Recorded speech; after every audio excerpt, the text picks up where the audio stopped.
Hivi ushawahi kujiuliza endapo siku moja umpewa kazi ya kuosha maiti, lakini ukaambiwa endapo ukishindwa kuifanya kazi hiyo kwa ufasaha, basi ni lazima kila mtu kwenye familia yako afariki? Sasa mimi nataka uniambie jambo moja tu. Je, utachukua maamuzi gani baada ya kupewa masharti makali kiasi hicho? Lakini simulizi au mzigo utakupa majibu ya maswali yote unaojiuliza. Okay, sawa, tuanze. Mzigo unaanza kumwonyesha mamake Leila na Bi mkubwa alikuwa anafanya maombi, lakini Bi mkubwa akiwa anaendelea kufanya maombi, kwa bahati mbaya sana kuna mzimu ulimtokea, na hili jambo lilimchanganya sana mamake Leila. Lakini Bi mkubwa baada ya kuchunguza jambo hilo kwa muda mrefu sana, alishindwa kuona mzimu huo na alihisi huenda itakuwa jambo la kawaida tu. Lakini Bi mkubwa akiwa anaendelea kufanya maombi, ghafla binti yake alitokea na kumgusa kwenye bega. Lakini Bi mkubwa baada ya kumuona tu binti yake, bado alikuwa na wasiwasi mkubwa sana. Hasa huyu mama alikuwa anafanya kazi ya kuosha maiti, na kutokana na utaratibu wa kijiji hichi ni kwamba hizi kazi inabidi zifanywe na mtoto wa kike. Na Bi mkubwa alimwambia binti yake kwamba inabidi siku moja amrithishe hii kazi ya kuosha maiti, maana anahisi siku si nyingi anaweza kastaafu kazi hii. Lakini hilo jambo lilikuwa ni gumu sana upande wa Leila, maana binti baada ya kusikia maelezo kutoka kwa mama yake alikataa kabisa na kusema hii kazi inatisha sana, yeye hawezi kabisa kuifanya. Hasa Bi mkubwa baada ya kuona mwelekeza binti yake kwa muda mrefu sana, lakini binti hataki kabisa kumuelewa, alienda kumsisitizia na kusema inabidi akubali tu kufanya kazi hiyo, maana hana mtoto mwingine wa kike wa kumrithisha zaidi yake. Hasa binti ilibidi akubali tu maneno ya mama yake, lakini wakiwa wanaendelea mazungumzo, Bi mkubwa alikumbuka kwamba kuna kikapu ambacho alikuwa ameletewa na jirani yake. Lakini baada ya kufungua kikapu hicho, Bi mkubwa alistuka sana baada ya kuona ndani ya kikapu hicho kuna keki nyingi sana ambazo zilikuwa zimeoza, na hii ilikuwa ni ishara kwamba jirani ambaye amemletea keki hizo tayari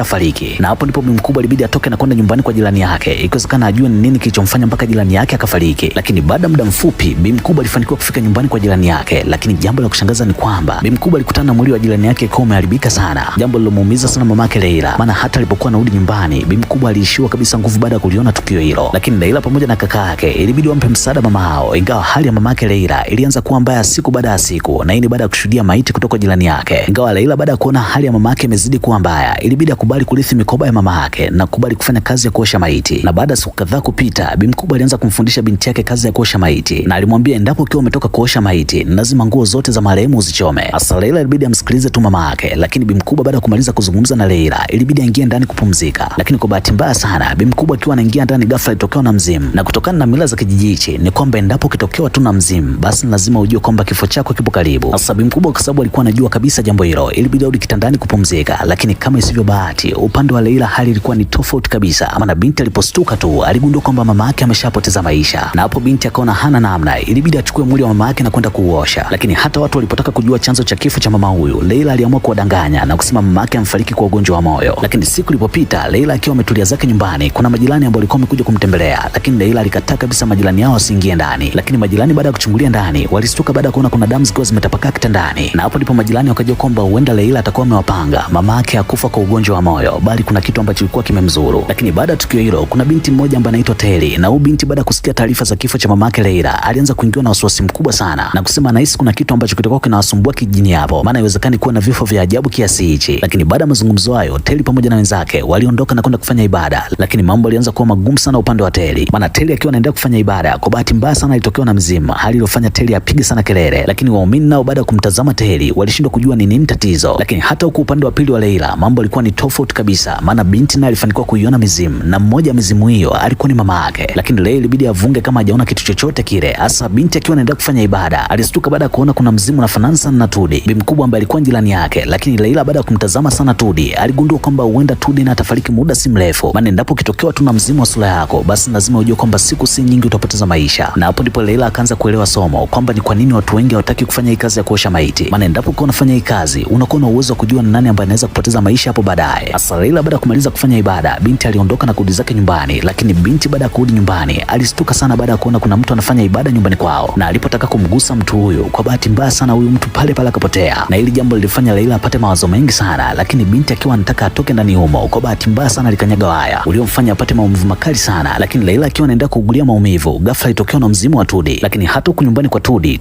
alianza kushuhudia vitu vya ajabu sana, maana Tudi alishuhudia mlango wa kabati lake uko unajifunga na kujifungua yenyewe. Lakini hata baada ya kuchunguza kwa muda mrefu sana, ikiwezekana ajue ni nini tatizo, pale pale Tudi alitokea na kiumbe cha ajabu. Hasa hayo yote akiwa anaendelea, mtoto wa Tudi alikuwa anashuhudia kila kitu, na dogo alipotaka amwai mama yake ikiwezekana ampe msaada, kwa bahati mbaya sana dogo alichelewa, maana pale pale Tudi alipoteza maisha. Lakini siku ilipopita, Leila alipata taarifa kwamba Tudi ameshapoteza maisha, na hapo ndipo binti akaondoka na kwenda nyumbani kwa Tudi ikiwezekana aoshe maiti. Ingawa hii kazi ilikuwa ni ngumu sana upande wa Leila, maana binti alipotaka kumfungua Tudi mdomo, ghafla Tudi alinyanyuka na kuanza kujipiga tumboni. Na Leila baada ya kushuhudia jambo hilo, binti alihisi huenda kutokuwa kuna kitu kinamsumbua Tudi. Lakini baada ya kumzingatia kwa muda mrefu sana, Leila alifanikiwa kuona waya ambao ulikuwa upo tumboni kwa Tudi. Ingawa hii kazi ilikuwa ni ngumu sana upande wa Leila, maana binti alipambana sana kutoa waya huo, lakini shughuli bado ilikuwa ni nzito, maana binti alishindwa kabisa kutoa waya huo, na hata alipokuwa na mfosi Tudi ikiwezekana afumbe macho, bado shughuli ilikuwa ni nzito, maana bi mkubwa alikataa kabisa jambo hilo na kusema yeye anachohitaji ni kuona Leila anampa msaada. Ingawa hili jambo lilikuwa ni gumu sana upande wa Leila, maana binti alishindwa kabisa kumsaidia Tudi, lakini baada muda mfupi kusogea, mwili wa Tudi ilibidi kupumzishwe, lakini Leila kwa sababu alikuwa anatamani sana kumsaidia Tudi, binti aliamua kwenda makaburini kuufukua mwili wa Tudi, na mwisho wa siku alifanikiwa kutoa waya ambao ulikuwa tumboni kwa Tudi. Na baada ya kumaliza tukio hilo, binti aliondoka na kurudi zake nyumbani, lakini leo Leila akiwa ametulia zake nyumbani, ghafla binti alitembelewa na mtoto wa Tudi, na Loi dogo alimwambia Leila kwamba kuna vitu vingi sana ambavyo Leila havifahamu kabisa, na moja ya vitu hivyo ni baadhi ya picha ambazo alikuwa amezikuta chumbani kwa mama yake, maana hizi picha zilikuwa zinaonyesha watu wote ambao walikuwa washafariki. Ingawa kuna baadhi ya picha watu wote ambao walikuwa wameshafariki, kuna binti mmoja tu ndio walikuwa mbakia, na huyu binti alikuwa anaitwa Nura, na dogo alisema kwamba huenda huyu Nura ndio atakuwa amesababisha matatizo yote haya, maana huyu Nura alikuwa na wanaume wengi sana hapa kijijini, na endapo ukimpinga tu binti huyo basi lazima utapoteza maisha. Asa Leila baada ya kusikia taarifa hizo kutoka mtoto wa Tudi, alisema kwamba yupo tayari kufanya uchunguzi, ikiwezekana ajue kama hizi taarifa ni za kweli. Lakini siku ilipopita, mwenyekiti wa kijiji alitangaza na kusema kuna mtu ameenda kufukua kaburi la Tudi, ila Leila kwa sababu alikuwa ndio mhusika mkuu wa jambo hilo, binti alistuka sana na alisi huenda uhai alienda kuutoa kwenye mwili wa Tudi unaweza kuja kumpatia matatizo. Asa Leila akiwa anaendelea kufikiria ni wapi anaweza kuuficha huo waya, kwa bahati mbaya sana blaza yake akawa anaingia, na mchizi alipokuwa anaingia ndani, ghafla alikutana na nyayo ambazo zilikuwa zina tope, na baada ya kuzifuata nyayo hizo kwa umakini sana, mwamba alifanikiwa kuliona jembe liko uvunguni mwa kitanda cha Leila, na hapo ndipo mchizi akajua kwamba huenda Leila ndio mtu pekee aliyofukua mwili wa Tudi, maana hata alipomuuliza ikiwezekana ajue ukweli, binti alisema ni kweli yeye ndio alienda kufukua mwili wa Tudi, na mfanikiwa kujua nini kinachosababisha mpaka watu wengi wanafariki sana kijijini hapo. Sasa wakiwa wanaendelea na mazungumzo, kwa bahati mbaya sana kuna binti mmoja wa kuitwa Teli, na huyu binti alikuwa ni mbaya sana na alisikiliza kila kitu ambacho walikuwa wanazungumza, na baada ya muda mfupi Teli alianza kusambaza umbea kwa wanawake wengine na kusema ni laana ndio inafanya watu wengi sana wanafariki kijijini hapa, na kama unahitaji kujua ukweli basi inabidi wamfuate Leila. Sasa Leila naye baada ya kupata taarifa hizo ilibidi amfuate Teli, ikiwezekana binti aache kusambaza taarifa za uongo. Ingawa hilo jambo Teli alikataa kabisa, maana binti alisema yeye anachohitaji ni kila mtu ajue ukweli. Ingawa akiwa anaenda kuzozana, ghafla kuna askari mmoja ambaye alikuwa ametokea na kuwatuliza, na Leila ilibidi amsikilize tu polisi huyo, lakini kabla hajaondoka binti ilibidi amfuate Teli, ikiwezekana amuage. Lakini jambo la kushangaza ni kwamba pale pale sura ya Teli ilibadilika na kuanza kuwa kiumbe cha ajabu. Ingawa hilo jambo likumstua kabisa Leila, maana binti alienda kumwambia Teli ukweli na kusema hii ndio adhabu pekee ambayo anastahili, maana Teli naye ni mmoja wa watu ambao wanaenda kusambaza laana kwenye kijiji hichi kutokana na umbea aliyokuwa nao. Na baada ya mazungumzo hayo, Leila aliondoka na kurudi zake nyumbani kupumzika, lakini Leila baada ya kufika nyumbani, binti alianza kuota ndoto nyingi sana za ajabu, maana binti alianza kuota ndoto zikimuonyesha kwamba amezikwa akiwa mzima, maana hata alipotaka kupiga kelele ikiwezekana apate msaada, hakuna mtu yoyote aliyemsaidia. Lakini baada ya muda mfupi Leila alistuka huku akiwa na mawazo mengi sana, na hapo ndipo binti alikumbuka habari ambayo inahusiana na Lika ambaye ni girlfriend wa kaka yake, maana Leila alipewa taarifa kwamba huyu binti ndio chanzo cha mambo yote haya. Hasa Leila kwa sababu alikuwa anatamani sana kujua ukweli, binti aliamua kwenda kuiba funguo za Lika chumbani kwa kaka yake na kwenda nyumbani kwa Lika ikiwezekana afanye uchunguzi. Hasa binti baada ya kufanikiwa kuingia chumbani kwa Lika alistuka sana baada ya kuona kuna baadhi ya picha zilikuwa nyuma zina nyaya, na baada ya kuziangalia kwa umakini sana nyaya hizo alihisi huenda hizo nyaya ndio zile ambazo alikuwa anaziona kwenye baadhi ya maiti ambazo alikuwa anaziosha, na hapo ndipo Leila akajua kwamba huenda Lika pamoja na Teli ndio watakuwa wanajua ukweli wa mambo yote haya, maana kwenye hizo picha alikuwa mbaki Lika pamoja na Teli, watu wote walikuwa wameshafariki. Hasa Leila akaona njia pekee ni kwenda kumhoji Teli, lakini kwa bahati mbaya sana binti kabla hajazungumza chochote kile na Teli, pale pale kuna mzimu ulimtokea Teli na kumkatisha uhai wake, na hili jambo lilizidi kumuumiza sana Leila, maana binti alichokuwa anataka ni kujua ukweli. Lakini siku ilipopita, binti alianza kuosha mwili wa Teli, lakini akiwa anaenda kuosha mwili wa Teli, ghafla alikutana na waya ambao ulikuwa umekwama mdomoni, lakini baada ya kupambana kuutoa waya huo, ghafla kuna mizimu ilitokea na kuanza kumpigia kelele, jambo lilofanya Leila anguke chini na mwisho wa siku akachomwa na waya shingoni. Lakini kama bahati vile, maana binti alipiga kelele na mwisho wa siku askari walikuja kumpa msaada. Hasa askari kwa sababu alikuwa hajui chochote kinachoendelea, ilibidi amuulize binti nini tatizo, na hapo ndipo Leila ikabidi aseme tu ya moyoni na kusema Lika ndio chanzo cha mambo yote haya, maana yeye ndio alisababisha laana kwenye kijiji hichi mpaka wanawake wote wanakufa vifo vya ajabu. Hasa watu baada ya kusikia taarifa hizo walitaka waanze kumpiga Lika, lakini kwa bahati mbaya sana pale pale wote waliishiwa nguvu na kuanguka chini, na hapo ndipo Lika akafanikiwa kukimbia na kwenda nyumbani kwake kuandaa nguo, ikiwezekana aondoke kabisa kijijini hapo. Lakini hilo jambo lilikuwa ni gumu sana upande wa Lika, maana binti kabla hajafanya jambo lolote lile, ghafla wanawake walipata nguvu na kumfuata Lika na kuanza kumchezeshea kichapo. Hasa Lika licha ya kwamba alijitetea sana, lakini hakuna mtu yeyote ambaye alitaka kumuelewa, kila mtu aliendelea kumchezeshea kichapo. Lakini haya yote akiwa anaendelea, ghafla Leila alitokewa na mzimu wa mama yake uliomwambia kwamba inabidi akamsaidie Lika, maana huu binti astahili kuuawa kinyama kiasi hichi. Hasa binti alifanikiwa kumsikiliza mama yake, lakini hata walipotuliza wenzake ikiwezekana waache kabisa kumpiga Lika, hilo jambo lilikuwa ni gumu sana, maana hakuna mtu yeyote ambaye alielewa jambo hilo, na hapo ndipo kabidi wamuunganishe Lika pamoja na Leila na kuanza kuwachezeshea kichapo. Hasa kaka Leila baada ya kuona mdogo wake anapigwa, ilibidi mwamba ingilie kati, lakini kama isivyo bahati, mchizi akiwa kwenye harakati za kumwokoa mdogo wake, pale pale akapigwa kichwani na hapo hapo mwamba akapoteza maisha. Hasa wananchi baada ya kuona wameshasababisha balaa, ilibidi wakimbia na kumwacha Leila akiwa amekumbatia maiti ya kaka yake pamoja na Rika. Lakini licha ya mambo yote hayo, ukweli uligundulika kwamba Rika hakutakiwa kabisa kuuawa, maana binti alikuwa anakosa kwa sababu Hilan alikuwa anazunguka kwa mwanamke yoyote yule ambaye anaishi kwenye kijiji hichi. Sasa bwana, na mimi sina ziada, na ndio mwisho wa simulizi kali ya movie yetu, na ulikuwa na mimi Vasco Rhymes nilikuletea simulizi hizi kuanzia mwanzo mpaka mwisho. Lakini mimi nakukumbusha tu usisahau kupita pale YouTube na kusubscribe ili wa kwanza kupata movie zetu, lakini usisahau kuniachia comment yako hapo chini na mimi nitapita nitakujibu. Okay, thanks, enjoy.